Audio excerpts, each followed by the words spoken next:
Well, welcome everybody to our fourth installment, or actually third installment of the Canadian Association of Clinical Thermography. And this week, and today we're talking about thermography and pain management.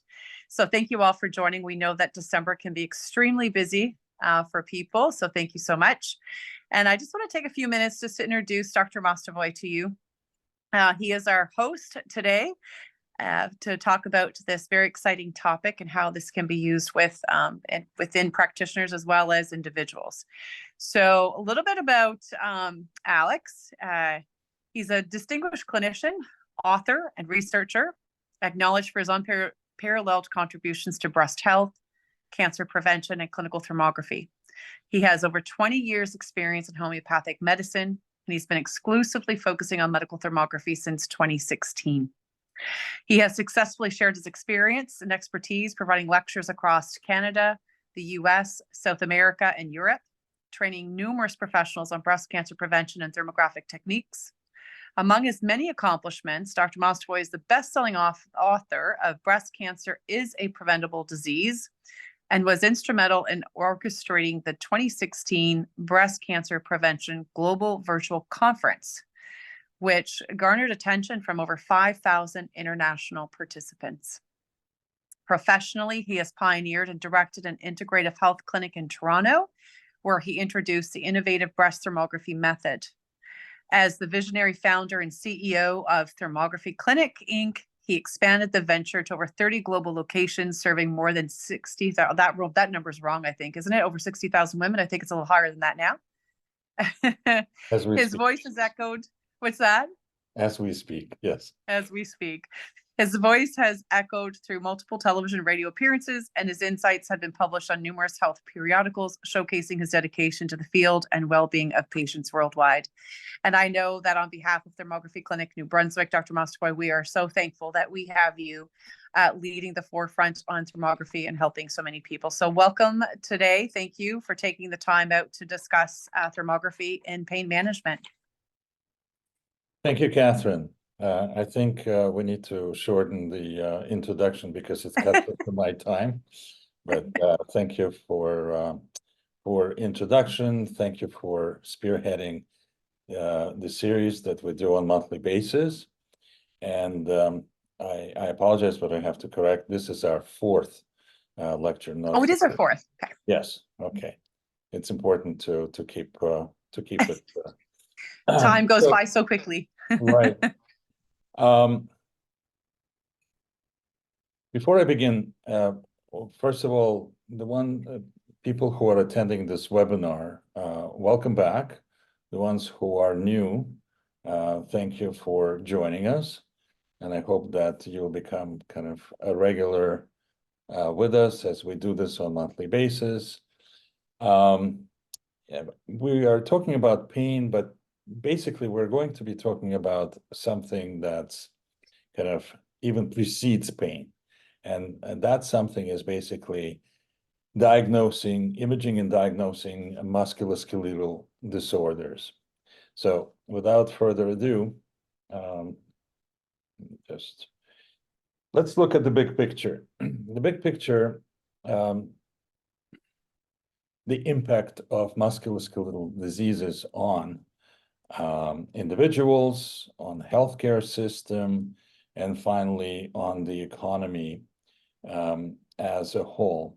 And I'd like you to keep your attention specifically within that big picture. So pain and musculoskeletal diseases generally one of the biggest issues that we come across as practitioners, as healthcare providers, and definitely since something that happened without mention in 2019, most of us are sitting more and complaining about low back pain and definitely neck pain as we're staring at the screen right now.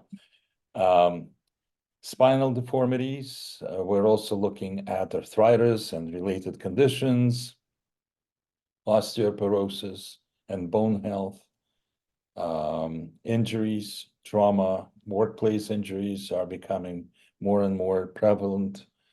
Sports, military. In addition to that, children and adolescents are suffering from all sorts of musculoskeletal diseases. And you're looking at also tumors of bones and joints, muscles, tissues, bone diseases, neuromuscular disorders, diseases of the muscles.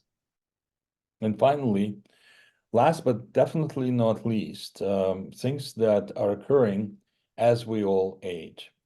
So naturally, I'm not going to kind of cover all of these, but I'll give a little glimpse maybe about most of what you're looking at right now and how does that relate to pain. So prevalence in musculoskeletal diseases, let me put this kind of very bluntly. 1 in 2 people, and we're talking about adults, are going to be affected by musculoskeletal disease in their lifetime. If we're comparing that to 2 huge other conditions that affect people, that is vascular, respiratory, diabetes, even cancer, you can see that musculoskeletal diseases definitely are much, much bigger in scope. And keep one thing in mind, that we're just looking at 2012 statistics here. Things are not getting better. I'm sad to say that actually they are increasing rather than decreasing. Again, based on almost 13 or 14 years numbers, in 2010, for instance, 51 or close to 52 million adults, and these are American numbers, have reported with arthritis. 75 million people have had neck or low back pain. 4.5 million people reported with musculoskeletal injuries. Basically, 1 in 2 women and 1 in 4 men over the age of 50 have an osteoporosis-related fractures, with 20% mortality rate within 12 months of hip fracture. Many have had experiences within their family as our parents and grandparents get older. Unfortunately, some of them will fall, fracture their hip, and that's not a very good prognosis in terms of life expectancy. So millions more actually suffer from spinal deformities, congenital conditions, cancers of bone, connective tissue, and many other rare musculoskeletal diseases. So something to look at also is that there is a disproportionately effect of older people. In other words, 50% of all chronic conditions in people older than, let's say, 50 or 65 years old. When we're looking at this, again, we're looking at statistics that, as you can see here, came in 2014. And I'm, again, sad to say that demographically, we are aging as a society and population. So things are definitely not getting any better, unfortunately. Chronic pain in musculoskeletal diseases, 1 in 4 people over the age of 18 reported chronic pain in at least 1 joint. And this is huge. This really shouldn't happen. Where is the pain coming from? Primarily, one of the biggest kind of complaints is knee, shoulders, hips. And again, 40% of people over the age of 65 will have chronic joint pain. According to WHO, we're looking at 1.7 billion people worldwide who are suffering from musculoskeletal disorders. And that definitely expresses itself in some form of pain. What are the limitations? In other words, how does this pain limit people? Again, if we're looking at other conditions, for instance, if we're looking at cancer, if we're looking at breathing problems, which are definitely significant, nothing compares to musculoskeletal issues that are affecting or limiting people's either mobility or something else. Limitations specific, well, again, if you're looking at arthritis, that's number one. Back and neck problems, number two. You're also looking at connective tissue, fractures. So it's a big issue. Limitations due to other diseases, again, musculoskeletal outpaces everything, including circulatory, vision, hearing problems, which are obviously significant issues. But I myself didn't even realize until I started kind of preparing for this particular presentation how significant the issue is. And you know, of course, we hear about cancer, we hear about cardiovascular disease, and we should. But here we're looking at people limited of type of work versus and as well as unable to work. We're talking about quite a significant percentage of the population. What about direct cost? We're not even going to be looking at indirect cost because it's very difficult to calculate this. But again, according to U.S. Department of Health and Human Services, and again, these are 15-year-old stats, we're looking at close to $1 trillion per year. And by now, I would guess that we're looking at way more than $1 trillion, looking at significant cost in healthcare, significant cost in terms of overall economy. And that's something that it's very significant when it comes to overall healthcare. Now, musculoskeletal conditions generally will affect joints and conditions such as osteoarthritis, chronic polyarthritis, rheumatoid arthritis, and so on and so forth.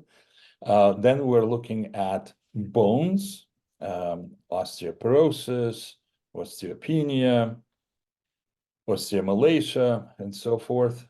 Finally, we're looking at muscles, dystrophy, myasthenia gravis, tendonitis, spine, low back and neck pain, and finally, other pain disorders that are connected to inflammatory diseases, connective tissue diseases, vasculitis.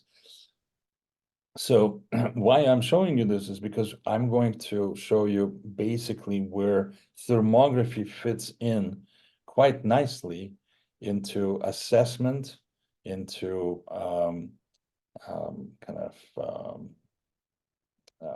diagnosis of all these conditions.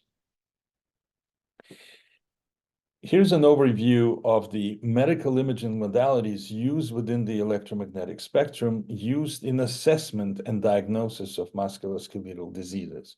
So again, if we're looking at low energy at the top and high energy at the bottom, so I'm sure many of you will recognize X-rays, which is basically an anatomical test. We'll look at bone injuries specifically. You can also use look at, let's say, ultrasound, also very popular, again, anatomy, as well as MRI imaging. And we are going to be focused primarily on the infrared imaging, which again, also looking at anatomy, but aside from every other test out here, as you can see based on this diagram, it also looks at physiology. Many of you who have heard me speak before, I kind of reiterate things over and over again that physiology usually precedes anatomical structure change. Okay. Now, what are the applications? So applications of thermal imaging in musculoskeletal disorders, we're looking at specifically a role in diagnosing and staging, case studies, which we'll go into in a minute, and finally, advantages over traditional methods, as I've mentioned before. I'll give you 10 good reasons. There are more, but as you can see, I've run out of space on this particular page. Sorry, it's a little text heavy. Why thermal imaging is a breakthrough in musculoskeletal diagnosis and treatment assessment. Number one, it's a non-contact method. And why kind of I got into thermography close to 25 years ago is because it's non-invasive. It doesn't require physical contact. It's fairly comfortable, and it's less intimidating than many other modalities. You're also looking, number two is real time. In other words, it gives you information enabling dynamic assessment of musculoskeletal condition. There is no radiation exposure, as I mentioned before, unlike X-rays or CT scans. Thermal imaging does not expose patients to radiation, meaning that you can repeat this as frequently as you want as a practitioner or as a client without any kind of adverse reaction to your own system.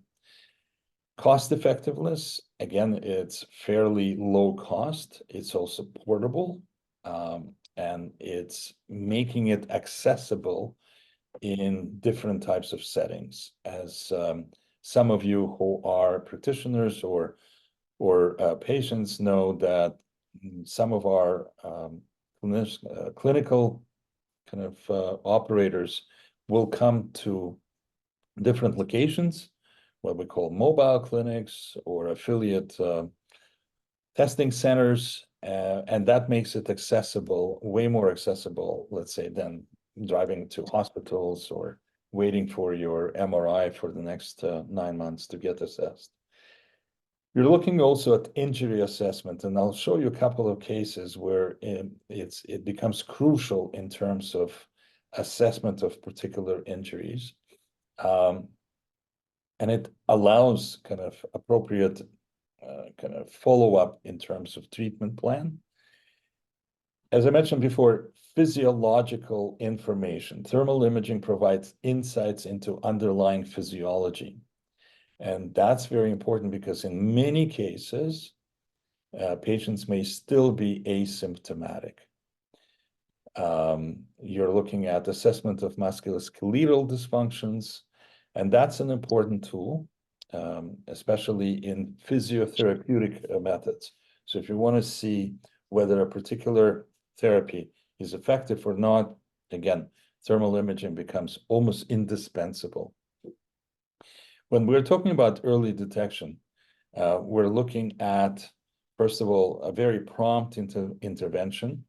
You're also looking at, in some cases, even asymptomatic cases, which become very, very suspicious when you're looking at thermal imaging, and therefore allows a practitioner to hone in or to focus on that particular area, maybe do additional investigation if necessary. As I mentioned, monitoring treatment progress. That means providing visual feedback in terms of healing. And because it's pictorial, as many of you know, or someone who is not familiar, I'll explain in a minute, you're looking at something that you can present to a patient, and it's very easily kind of understood. And finally, as the ongoing research in thermal imaging technology continues, it definitely enhances any application, specifically in musculoskeletal medicine. When I was looking at literature prior to this presentation, I was actually amazed at how much literature is out there in PubMed and many other publications specifically on this issue. So ones who are familiar with this image, I'm assuming most of you are, but just in case we have some new people, I'll just quickly review. What you're watching or seeing here on the side of each and every image, there is a color scale, large. There is a thermal window between 33 and 26 degrees Celsius, and different colors present with different temperatures. So darker colors, as you can see based on this color scale, are cooler temperatures, and lighter colors are warmer. For instance, if we're looking at 32, 33 degrees Celsius, you're looking at reds. So specifically, I want to point out this area here in the low kind of spine. No, it's not a hole that was blown by a horrible kind of gun. This is heat presented by this particular patient. And you will see what it leads to as we go along. Here's the image of the upper back with probably a couple of trigger points here. Heat in and around the left shoulder. I'm not going to focus on abdominal view, even though it may be kind of important, maybe some other webinar that we'll be doing maybe more specifically to this area, but I will point out an area just here in the ulnar view that, again, is significantly warmer than the opposite side, and which leads me to suspect that maybe there's an issue with the ulnar nerve, C8 to T1 connection through the dermatomal distribution. So very quickly, just by looking at just one page from our report, you can see what are the main issues. You can quickly correlate them to patients' symptoms and get an idea where you would want to kind of focus on which particular areas, either to investigate further or immediately start some form of treatment. Same patient, again, with hands. Remember that left area was cooler. There was inflammation in the upper left shoulder, a little bit probably of arthritic condition in and around this area here on the left wrist. And cold fingers, some are not even visible. You can kind of deduce what that means as well. Next case, similar but different. In this particular case, we're looking at, again, very, very kind of problematic lower lumbar sacral spine with the emphasis of affecting the paraspinal muscles or musculature in kind of radiating towards the left. The left buttock is a little bit cooler than the right.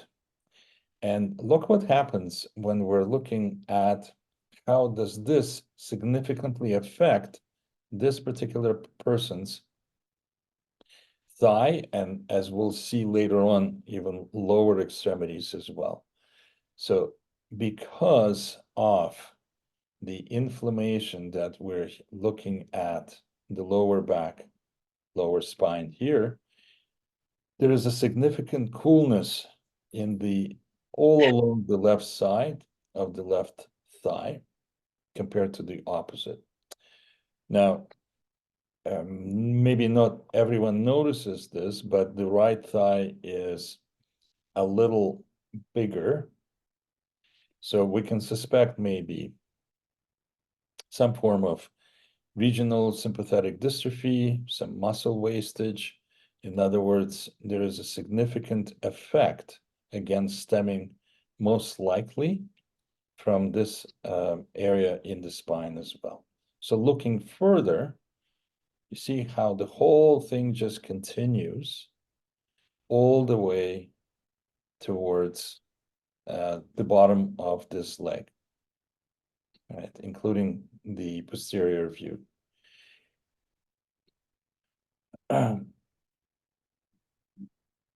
The right leg also shows additional issues, possibly varicosity, some vascular dilation, but for the time being, I'm just going to focus on the lower back and how it affects the whole of the left side.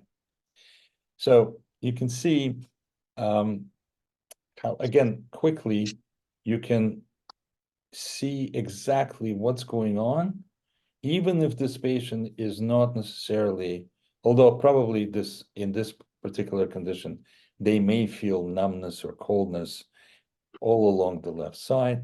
But even if they don't, you can see exactly what's going on right away.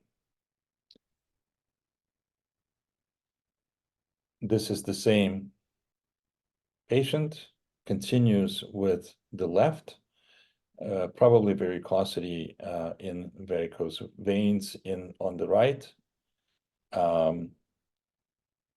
Additional issues, maybe with a little bit of arthritis in and around the ankle area. And the clinical comment with, which I'm not going to go into just to save a little bit of time, but that will reflect our as to what's going on there. When it comes to upper extremities, especially in the northern climates, we see in the wintertime a lot of Raynaud syndrome. And that's very, very kind of classical presentation where you see almost what I would call thermally amputated digits. They're obviously there, but we can't even see them because they're basically close to or even below 26 degrees Celsius, okay? Although you can see, for instance, here, we're looking at this area in the green, probably about 30 degrees, 31 degrees, whereas fingers that are missing, thermally missing, are close to 26 degrees. Imagine such a huge difference in just one hand in terms of temperature variation. This particular case I wanted to kind of show because many of our patients will come in and they will fill out a form, and this one I just called many symptoms. So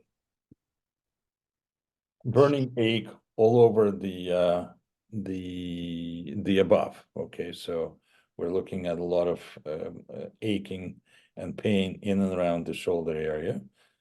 Frozen shoulder over 3 years, car accident, probably a neck issue, and a few other things, hysterectomy, and on and on and on. Okay, burning sensation, middle shoulder. So again, if you look at this particular spinal view, you can see that once again, it's for some reason, everything is on that one side. Everything is unilateral. There's not a big surprise that there is frozen shoulder. Not a big surprise that there is ache in and around this area here. Not a big surprise as we look at the full spinal view, how unilateral this whole issue is. So I would not be surprised that the extremities are also affected. I would not be surprised that the lower extremities are affected as well. As you can see, this particular, the left buttock is also much cooler than the opposite side. So you can see how it correlates immediately to the patient's complaints around here. So you know what to do. And by the way, the car accident or some form of trauma to the neck has not been resolved properly, and that's why the neck is still show signs of heat and inflammation. There are a couple of other issues that I wanted to present here as well. Infrared image in the anterior aspect of the knee. Here we have a fractured tibia, most likely as a result of trauma or some kind of sports injury. And what I wanted to show specifically is that this image was taken actually 3 months after the fracture of the tibia and fibula, okay? The injury resulted in a clear demarcation of localization, making it possible to define the extent of high metabolic activity in structures involved. Following treatment, no clear difference of the temperature distribution between two sites could be noted. In other words, this is before, this is after the treatment, okay? In conjunction with clinical examination, the complete recovery was confirmed. Okay, this is very, very important, not just, as I said, to practitioners, this is also very important for patients to see that the treatment was effective, okay? Next case. The anterior aspect of the knees. Here we had the rupture of the right knee, as we see right here, a severe rupture. The image of the left side was taken 6 weeks following the isolated rupture of the right knee. Okay, massive hypothermia. Obviously, it will be kind of accompanied with swelling and pain. Now, the image on the right side here, again, shows the same knee following 6 months of extensive rehabilitation program. Clearly, decline in presentation of kind of hyperthermia. However, some of it is still left there. There's a clear decline, but the pain is still present in the medial aspect of the right knee, indicated by the hypothermic area. So it's not completely gone, but definitely night and day compared to previous kind of imaging from 6 months before.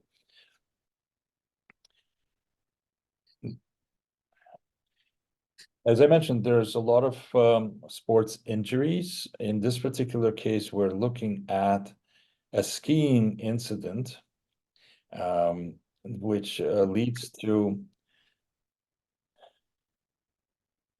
tendinopathy. In other words, as you know, people ski, they put a lot of pressure on their shin bones. In this particular case, we can see this quite early in development. And thermography, of course, is used extensively in sports medicine. A lot of sports teams, whether they're soccer teams or hockey teams, are using thermography to scan their players or the athletes before and after the event.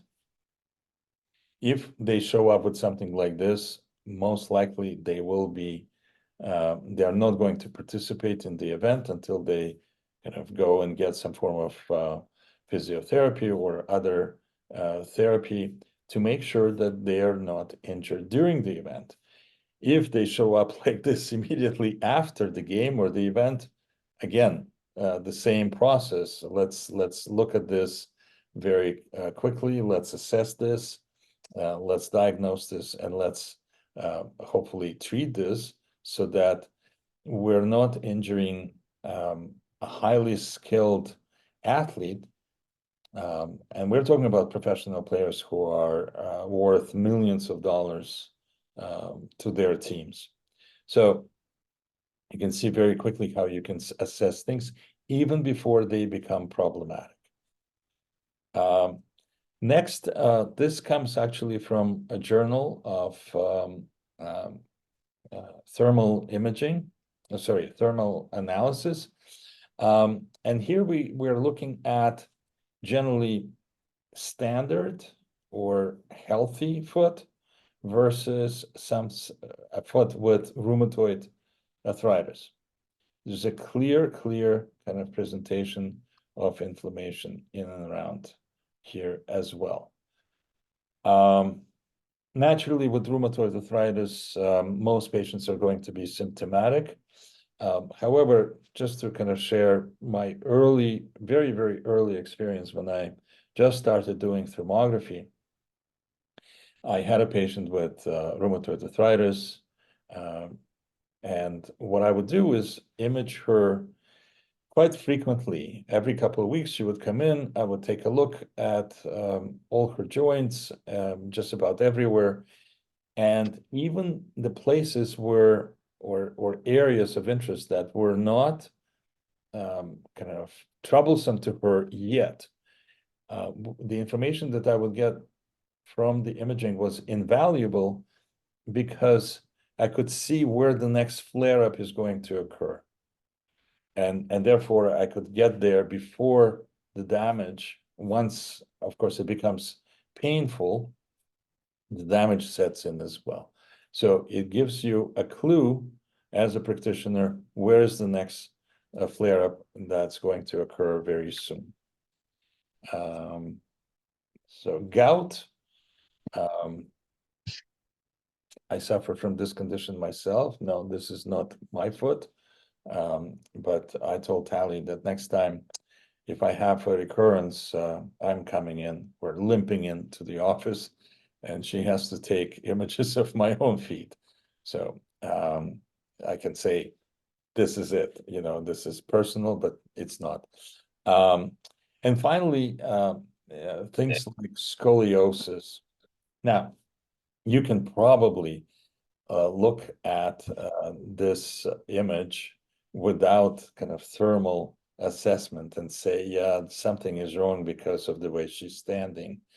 But it definitely can be confirmed by the thermal kind of signature here that really has quite a severe curvature of her spine. There are some additional issues here in the neck area as well, but just to kind of to give you an illustration of classical scoliosis through thermal imaging, I think it's very kind of interesting. The next one is also, when I was doing some research, I came some published work from different journals, and here we're looking at demonstration of enhanced thermal signal in the aortic arch and left carotid artery here in around this area here. So that's that's the anterior view, the lateral view, and again, surveillance infrared thermography under corticosteroid treatment after 6 months demonstrated resolution of thermal pattern in, again, A and B. Not completely gone, but again, when we're looking at comparing this to this, it's quite a significant difference. These conditions could be very, very risky, and an assessment and a further follow-up when we're looking at resolving this issue is very important as well. Naturally, there may be other conditions, sorry, not conditions, there may be other tests that you can use, like Doppler ultrasound, but if the patient is asymptomatic, there's no need to use a Doppler ultrasound because nobody is going to suspect this. So when somebody comes in, and occasionally we see that, I wouldn't say very frequently, but occasionally we see something like this on one side or versus the other side, we will raise a red flag and suggest to the clinic that perhaps a Doppler ultrasound is necessary in this particular case, just to rule out any issues, something similar to this one. CRPS and RSFS, such as, actually it's RSDS, I made a typo here. Complex regional pain syndrome, as well as reflex sympathetic dystrophy syndrome, usually will present with a very kind of cold condition versus normal or hot, especially in the lower extremities. This is the first thing that I am kind of suspecting when I see something like this. In the upper extremities, it could be both. Both could be cold, could be hot. Sometimes it's hot. This is hard to assess. This is hard to treat. But this is, as I said, it's a classical presentation of CRPX, PS. And when it comes to this, this is a very good friend and a former teacher, Dr. Getson, who is also an assistant professor at Drexel University College of Medicine, Department of Neurology in Philadelphia. He has been using thermography with CRPS since 1982, and he's close to retirement now. But if anyone is interested in this particular subject, he's a world-renowned expert. And I would suggest, when I was kind of looking around specifically for this, there's a YouTube video that you can find on this particular subject. It's not a very long presentation, it's fairly succinct. There are a few. This is one that on CRPS by Dr. Philip Getson. It was, I believe, published in 2012 or 2014. So you can find it on YouTube if you're interested to learn about this condition, because there are very, very few people that know how to assess properly and know how to treat properly CRPS or regional sympathetic dystrophy, which becomes, strangely enough, more and more prevalent in the past, I don't know, 15, 20 years. Not sure why. Again, it's not my field of expertise, it's his field of expertise. So if you're interested, by all means, go watch this video. Now, what are the takeaways? I wanted to give you just maybe 10 takeaway points where thermography fits into this particular subject as we're discussing musculoskeletal kind of issues. First of all, remember, there is no contact. It's in real time. It gives you information immediately. There is no radiation exposure. It's cost effective. It helps you assess injuries. It's a physiological information, and I can't say it enough. Before there is any structural or anatomical change, there's going to be a change on the physiology, on the physiological level. And it gives you that physiological information through changes of the skin temperature. It helps you with the assessment of musculoskeletal dysfunctions.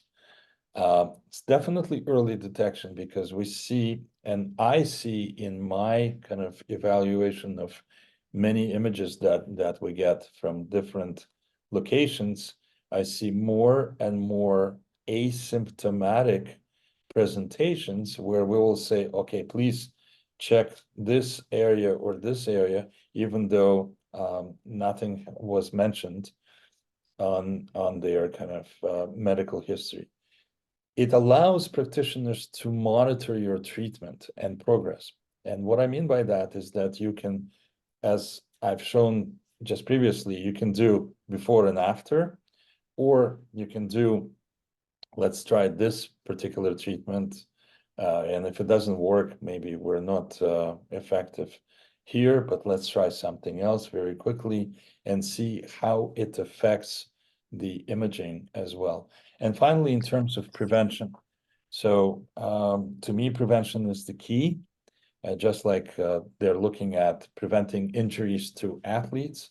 So if there is any kind of sign of some form of abnormality, this is something that needs to be investigated further. So in summary, what I wanted to mention that we at the Canadian Association of Clinical Thermography are trying to establish thermography as the key imaging tool in healthcare, in affecting individuals, professionals. we're dedicating to educating everyone with tools to enhance patient care quality. As you can see, and as you have heard, every time we come close to this, it's not just my opinion, it's the opinion of many, many researchers out there. And I can't believe how many people are doing research in the field of thermography and healthcare. This is definitely a groundbreaking technology that is only going to kind of expand, not just in healthcare, but in other areas as well. So if you have any queries, if you have any additional kind of information, or if you have any questions, by all means, please contact us. This is the way to contact us. And also, as we move along into the new year, I wanted to request some of you who are interested in particular subjects for us to cover. Would be very happy to hear from you, would also be very happy to kind of oblige you. And I'm always interested in doing additional research when it comes to things like that. So let us know what's important to you. Let us know. You probably will get a survey after this. Please take a few minutes, let us know what's important to you, how can we support you, what would you like us to kind of delve into in terms of our future webinars. So with that, we'll spend maybe the next 10 or 15 minutes with Q&A. I understand we have a few questions. Is that right? Yeah, just 1 second, Alex. I'm going to go grab them. Okay, so just 1 sec. Sure. All right, so first question, what treatment do you suggest for osteoarthritis pain in the hand? I'm out of clinical practice, so I'm going to pass on this one. Right. As I mentioned, I kind of left therapeutics and clinical practice about 6-7 years ago. So if you don't mind, I'm just gonna kind of stick to things that are related to thermography and not necessarily to therapeutics. Yep. And that would be, if I'm going to chime in here, Alex, just for a quick second as well, too. So some of my clients that have suffered with that, sometimes that can be a cause of, various things. But certainly working with your general practitioner or a naturopathic doctor can lead you down a path of getting some support for osteoarthritis as well, too. Right. And it's important to kind of to have proper diagnosis, whether it's osteoarthritis or anything else. Just like I think I have shown quite clearly in some conditions, there may be issues related to numbness or coldness of a particular extremity, and everybody is looking locally, but it's not local. It usually comes to the spine. So other than your general practitioner, please look at osteopaths, chiropractors, physiotherapists, acupuncturists. There's a lot of people, very talented people that can help you. And as I said, we're just kind of providing additional information so that you can get relief from your pain. Anyone else? Yeah, so we have a comment here. Where thermography shines is to understanding if thermography is heat or cold type. Oh, sorry. So the osteoarthritis, whether it's heat or the cold type. So thank you for that, Lisa. So anybody else that has any questions, please feel free to chime into the Q&A box and we will answer your question. Anything that ends with an itis, right, is usually going to be hot. And we're kind of all kind of looking at inflammation. However, in many cases, I find that things that are cold are just as significant as things that are hot.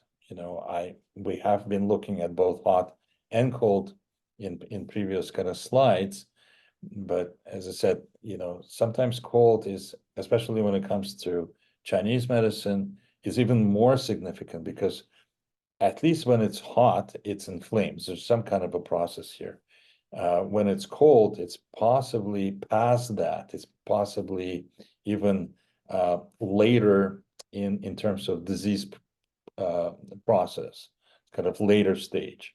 So it could be way more significant and much harder to rehabilitate versus hot. Okay, we have no more questions in the question box and nothing in the chat room, Dr. Mostovoy, so I think we're good there. Oh, there's one more. One more second. There's one more that just popped in, so sorry. What about research regarding thermography and emotions? Oh, wow. That's interesting. I know I've come across a couple of studies that look at facial thermography based on certain emotions, and yeah, it's a fascinating subject. I actually ran into a daughter of a good friend of mine. Unfortunately, he's passed away. She used to work for the U.S. Army, and they were working on thermography specifically, and facial recognition. So certain areas of our facial vasculature will dilate under certain conditions. And so they're using that, or they were supposedly researching this, and maybe they're using this by now, to tell whether a person is lying or not. Because lie detector tests, conventionally, as you know, someone who is trained in them can, in a sense, override them. Whereas the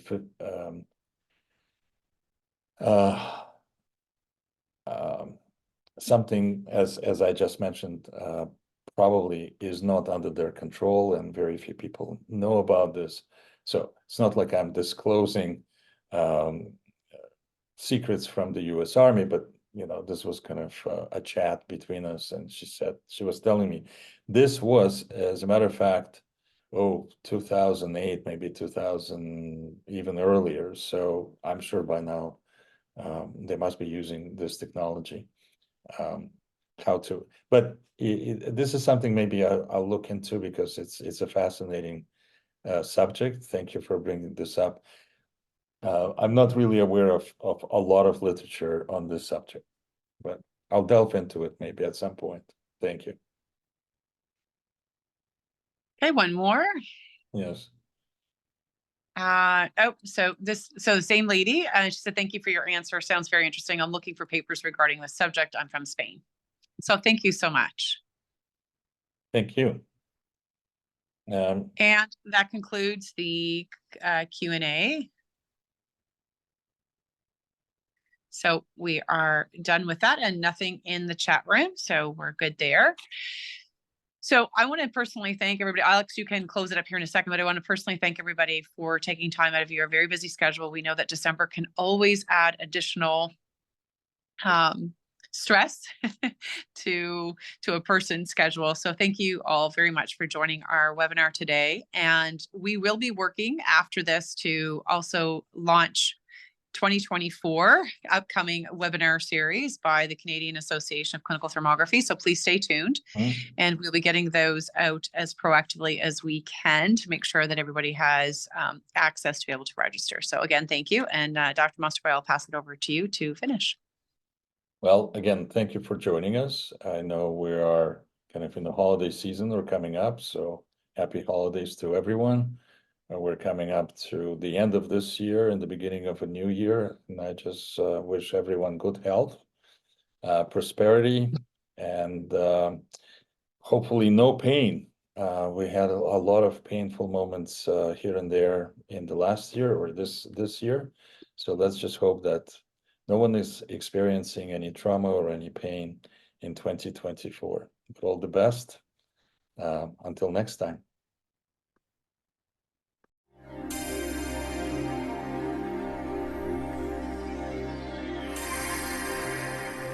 The Canadian Association of Clinical Thermography is dedicated to making thermography more accessible and available to those who seek it. Become a supporting member today and help us transform the way medical thermography is understood in our world by practitioners and the general public. Visit us today and join us.